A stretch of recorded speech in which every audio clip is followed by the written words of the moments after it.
America today is involved in another desperate conflict.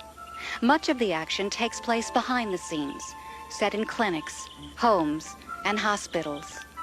Many Americans aren't even aware of this struggle, so brace yourself, because before this film is over, you will visit the bloody fields of battle. You'll meet the people involved in the fighting on both sides, which includes some of the most influential figures in America today. And perhaps for the first time, you'll understand the reasons behind their struggle. Our story concerns abortion and began, strangely enough, in this relatively peaceful suburb of Los Angeles. Malvin Weisberg, a pathologist, owned a large storage container which he kept in his backyard. When he failed to make the final 2 payments, it was repossessed. We made a decision to repossess it because his check did not clear the bank. And so we sent the truck out to pick up the container. I rolled out there and took the box up and started pulling it up.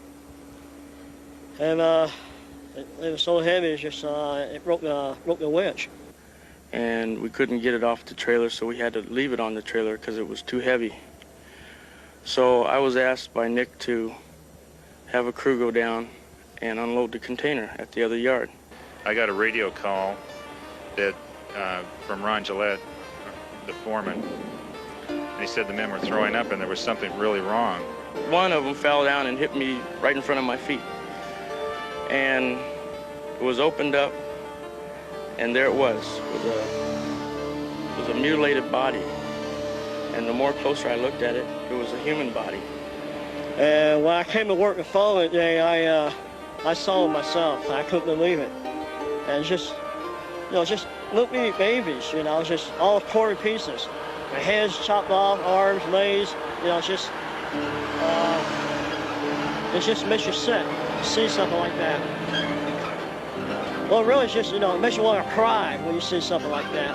Starting at the very front of this container, it was just wall clear to the ceiling and clear to the sides, filled with them.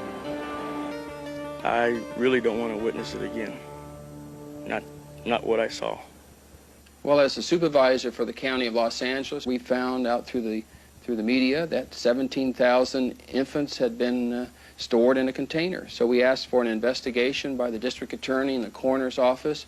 We found approximately 190 were over 20 weeks of age. I think some as old as 25, 27 weeks. Mr. Antonovich contacted Mr. Gutierrez. Glenn Wong is a funeral director for a major Los Angeles mortuary. Asked us to go ahead and handle the burial of the fetuses. How I came involved was they were asking if it were possible to have anyone photograph these fetuses, and I so happened to be also a photographer. How many fetuses were actually involved in the autopsies? There were approximately about 44, if I'm correct. And why were the autopsies performed? They were to find out why, or what was the reason of the cause of death. That wasn't apparent? Apparently not. No, I've seen some of these fetuses, and believe me, they were apart. There were some where the eyes were bulging, and some where the chest cavity was ripped open. I do remember one where I saw a hand and a feet all apart. So it was kind of like the hands were intact, the feet were intact, and everything else was more like just a little potpourri, a little of everything, and that was it. That kind of turned me.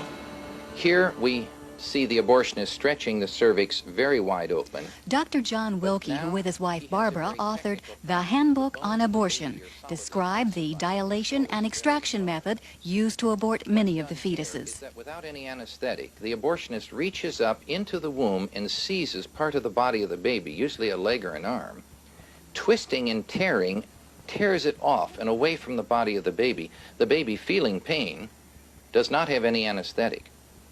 Bleeding is extreme.